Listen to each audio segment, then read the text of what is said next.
not business. It has to be original. It has to be, and you have to work towards it. You have to understand the basics.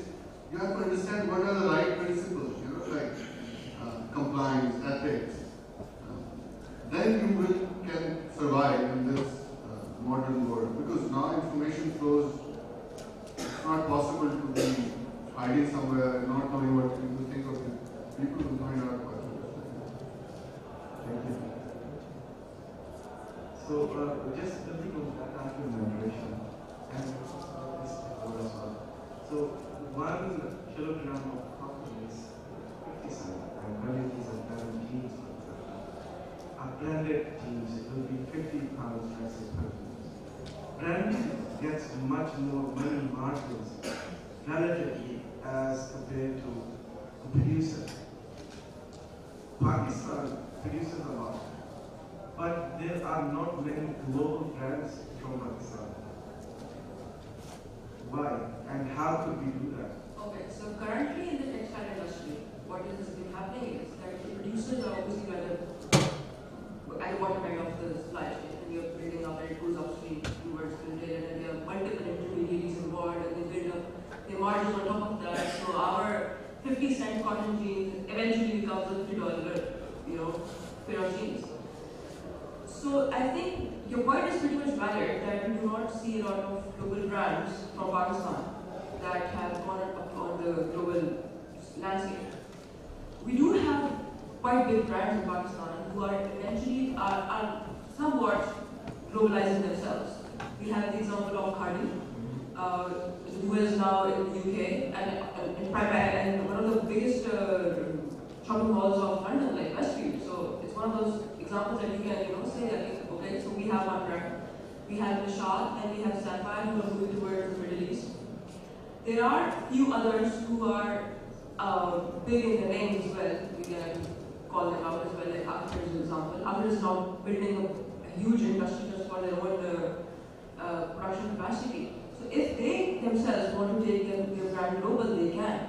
And plus with Pakistan especially, and we have a big diaspora in European and the North American countries. So we also have that edge in that way that if we want to take support or assistance of marketing in those areas, we can our own brands. So I think, especially the bigger brands that we have in Pakistan, they need to at least think about it, to take our brands global, so that because every brand has somewhat industry linked to it. For example, Sapphire has Sapphire Textile at the back end. So that industry in itself can also benefit and get the margin of $50 jeans instead of 50-cent cotton. Thank you very much. Really interesting discussion. So I've been asked that we have to finish this. I wanted to have a couple of questions from the audience, but I'm not sure if we are not up. Otherwise, we have to conclude.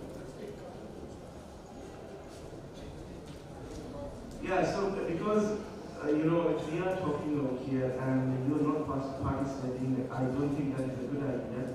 So there will be 3 questions from the audience. If you would like to ask our guests some questions which are relevant to the discussion, so only 3 questions. If you are too hungry, then we'll finish this off over here and we'll go for lunch. Yes, please. So please make sure that your question is quick and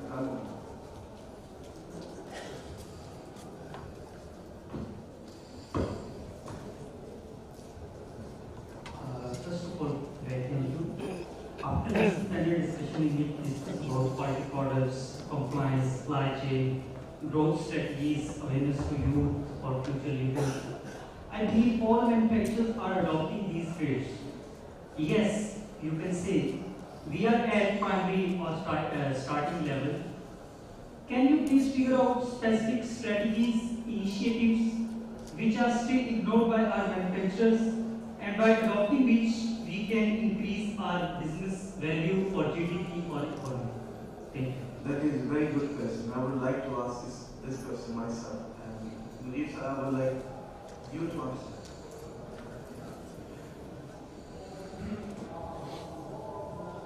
I think this morning Dr. Lee mentioned this, that primarily we have a spinning industry because it was profitable enough us to survive in that. And there is no emphasis on value addition or getting into. Now we have more. I think everybody is setting up a garment. What is needed to be done is develop skill set, develop a team. I think we do have senior management level, very professional and organized. We need to develop a third tier, second tier.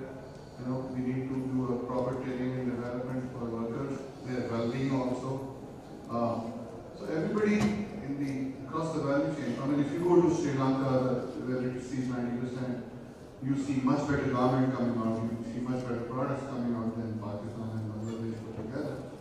So I think and industry is now realizing, and more people are doing that. And when this morning we were discussing with John, that everybody, I mean, if you're an engineer and you don't have a critical thinking model, so please, try and get other skills other than your qualification. Get a hobby, so you can relax beyond work. And love what you do and do what you love is the right phrase. So don't do it just because you have a degree in that. I don't have a degree in that. Well, I have a law degree. I was supposed to be a lawyer, but I ended up in textile. So just follow and have a serious vision around what you want to do.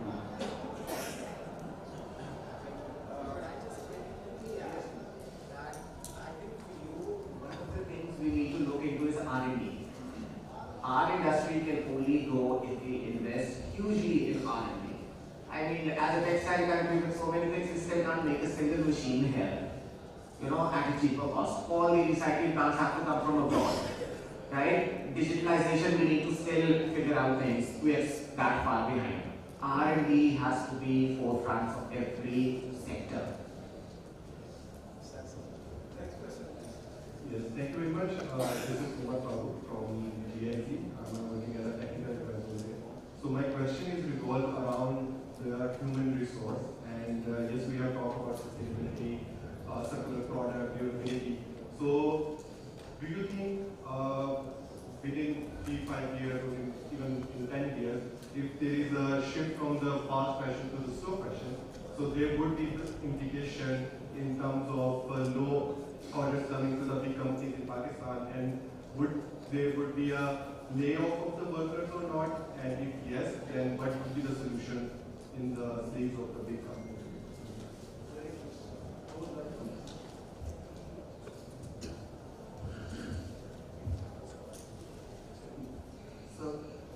So when I said it, right, slow fashion, doesn't mean unemployment. Secondly, human resource is the wrong word. I think it's the human capital. So like we keep investing in our machine and our equipment and our plants and our buildings, we should keep investing in it. And this is a typical bit where people say that digitization will create unemployment. So exactly the same way. So I think now people are getting more efficient machines. Like there is no operator to manage laser machines here or prepare even a laser machine. So I think we have to train our human capital, not human resource, the resource material. So we have to work on training them. We have to. So there may be unemployment as per but we need to upgrade their skills. So the same amount people we need to increase the amount their opportunity to earn more. And I'm a part of NGO and Textile, but I believe that we need to develop other streams where these people can be employed, right? Who can get fired. Because there's only one industry here which is worthy of export. And I just told you that 10,000 people working in technology can create another Tata or Wipro. But so we need to educate people. So what is a typical worker doing in a spinning mill? He's tying a knot, right? But now in developed textile spinning countries like even Japan. Even there's a spinning mill in Switzerland where one machine operator is managing 20 frames. Here, 40 people are operating, managing 20 frames. So we need to upgrade the skill and find other avenues also. If slow fashion, we're not responsible for slow fashion, but we are seeing this, and this might create unemployment. But then we might create employment for garment making, because more and more people are. I think fabric export will slow down to Bangladesh.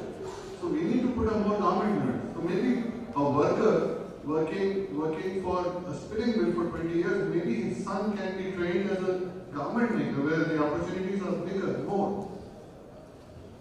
Yeah, the last question, please, at the back. Assalamu alaikum. My name is Irfan and I'm associated with the textile industry for the last 20 years. I think in terms of capacity, in terms of ability, and in terms of the expertise, Pakistan has got everything. The only problem that we are facing right now is that we are all talking about opportunity between ourselves, between the textile industry experts, between the people in the academia, between the people in the professional life. The biggest threat and the biggest problem which I have faced, and I think everybody will agree with me, is that we lack a kind of connection between sustainable supplies, like material in terms of prices of the cotton, in terms of imports, in terms of something, utilities. The prices of the utilities have been increased, I don't know, multi-folds in the past few years. So it would help us if we keep talking about these things between ourselves, and if we are not able to go back to the government or some authorities who are actually handling all those things. We will always remain yarn exporters, we will always remain cotton exporters if we do not input some embargoes, or if we do not dedicate certain capacities towards our value-added products. So is there anything that we are sorry, what is your question, sir? Because we are very short. My question is, are we doing anything else? To actually address these issues? Thank you. Talking to the government or the authorities to actually give at least some certainty to the textile people. Because we are always confused. We never know what is going to happen to the utilities in the next year. We are not able to put any prices to the buyers. Yeah. So how we are going to transfer policy like this? I think we've got associations. Well, we think we have associations who are doing that, but I agree with your part that even with gathering centers, there should be a government representation and everything. However, I would want to look at it from a different angle. I think we, as a textile industry, should come together and dictate it to the government rather than the other way around. Because I think the private sector has much more power, and we've seen it how we can very easily manipulate the government. So, yes, there is a huge need for us to come together in terms of policy strategy together. The spinning, not their own association, but spinning, weaving, and then cut to pack, and all of these garment section, they should all come together for a strategy. And that is what is lacking, which I agree, and I think that's a very good point. We should do that. Thank you very much. Let's have a round of applause for our guests. Thank you very much for this part of the discussion. Thank you. It's time for the certification. I would request our moderator, Dr. to please move forward distribution of certificates. Ladies and gentlemen, please put your hands together for Mr. Mujibullah Khan.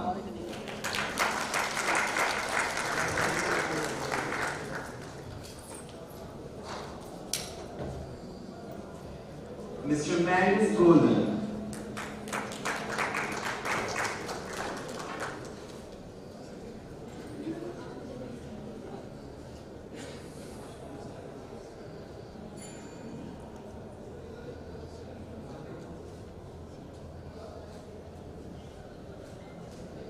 Mr. Ben Ruiz.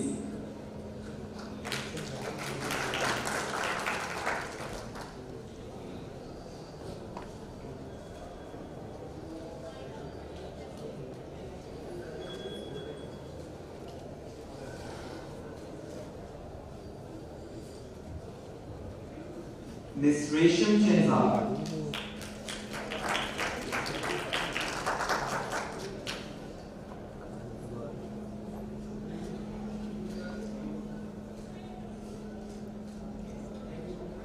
Mr. Mustafa Ahmed.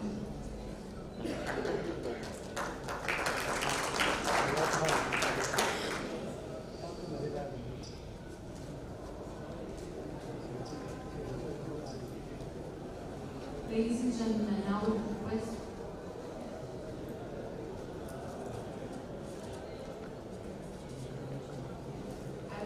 Dr. John Orford to please come on stage and please receive your certificate, sir.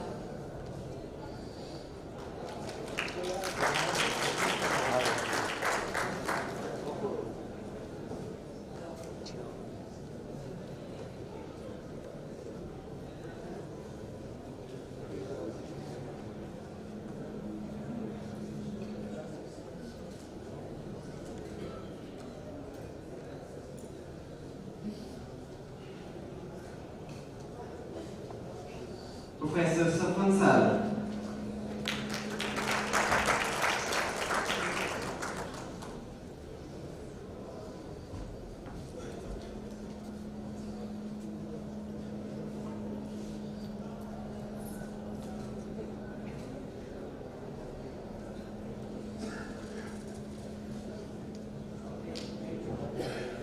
Dr. Elana James.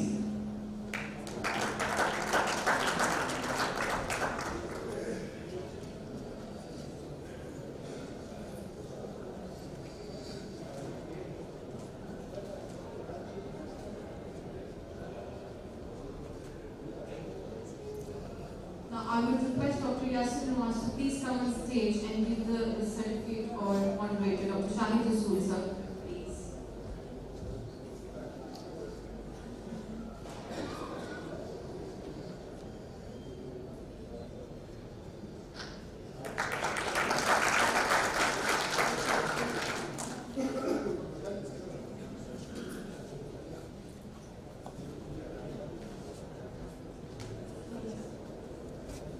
Ladies and gentlemen, it's time for our lunch and prayer break. We will gather back here after exactly 30 minutes for our sessions and other panel discussions. We will be having 2 keynote sessions and 1 panel discussion as well after the lunch break.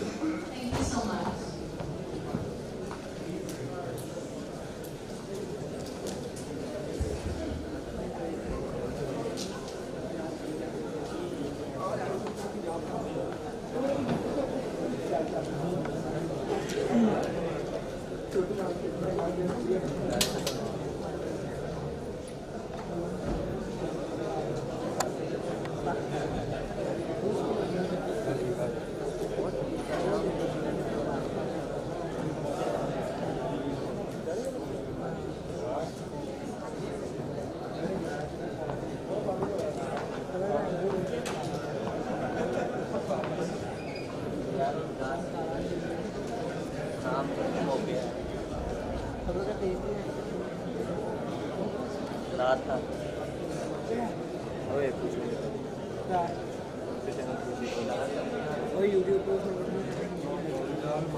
बंद कर दे recording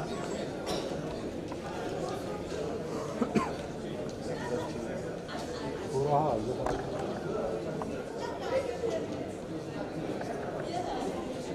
नहीं नजर आने तो बस ठीक है चला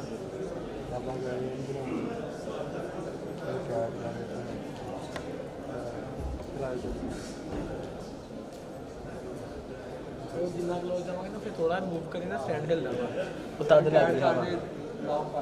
जितना क्लोज हो जाएगा प्लीज